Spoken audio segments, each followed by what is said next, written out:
Hello, welcome back to my channel Watchlist by Miss C. Those who are new, this channel is all about murder, mystery, true crime, historical events, some celebrity gossip, and much, much more. Leonarda Cianciulli, Cianciello, Cianciulli was born on November 14, 1893 in Montella, Italy. She spent a lot of her childhood playing alone and she was oftenly ushered away from her siblings since she suffered from a few ailments including epilepsy. In her preteen years, Leonarda attempted to hang herself twice, but of course she survived. She then tried her best to enjoy her teenage years, especially at school. She made many friends and through them she met Raphael Pansardi. Pansardi. He was an office clerk. Leonarda decided to marry Raphael, but her parents wanted her to marry someone else. No matter how much they insisted, Leonarda married Raphael in 1917. And on their wedding day, her mother cursed her by saying, "No child of yours will ever survive."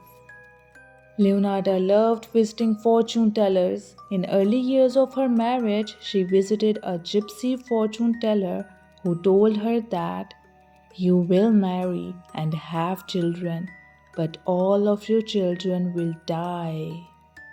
Soon after this, she visited a palm reader who told her, "In your right hand I see prison, in your left a criminal asylum." Leonarda and Raphael enjoyed their first years of marriage and lived a happy life, but over the course of their marriage, Leonarda suffered 3 miscarriages and lost 10 children either in childbirth or infancy. By 1929, Raphael and Leonarda, aged 37 and 36 years old, had 3 surviving children: 11-year-old Giuseppe, 10-year-old Bernardo, and 6-year-old Biagio. In an earthquake of 1930, their home and all their belongings destroyed and the family had to relocate. They then settled down in the village of Correggio. In 1934, the couple welcomed their fourth child and only surviving girl, Norma. They also received money as a compensation for damage from earthquake. From that money, Leonarda opened a small shop in Correggio.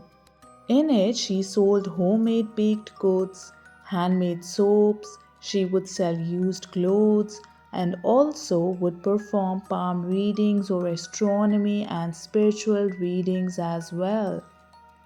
Her business was very successful and she was very well liked and respected. Apparently, Leonarda was living a happy, stable life, but deep down, the words her mother had cursed her with on her wedding day were bothering her. And then came a disturbing news. In 1939, her eldest and most favorite son, Giuseppe, received a notice that he was being drafted to the Italian army for World War II. Leonarda didn't want to lose another child and so she turned to desperate measures. It's not clear that how, but Leonarda came to the conclusion that in order to break the curse and ensure Giuseppe's safety, she had to make human sacrifices. Her first victim was 73-year-old Faustina Setti. She had a troubled romantic life and was never married. She confided in Leonarda and told her how lonely she was, and so Leonarda took advantage of her and told her that she had a wealthy suitor for her. She told Faustina that the man lived in Pola and so she had to visit him there. So Faustina packed her bags and before leaving she visited Leonarda.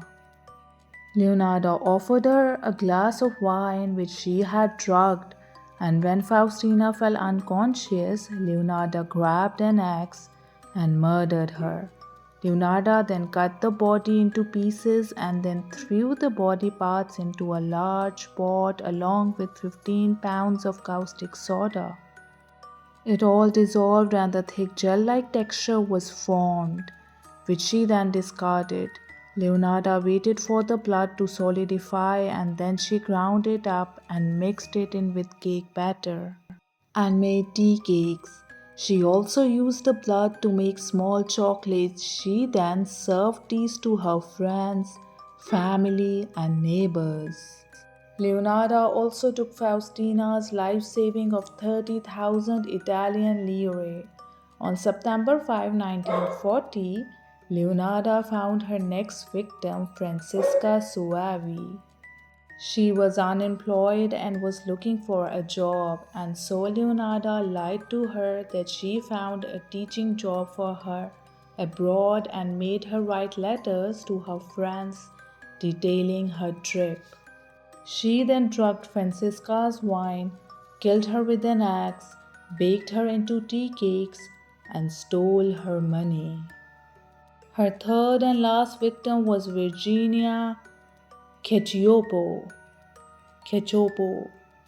She once served as a soprano in La Scala Opera in Milan.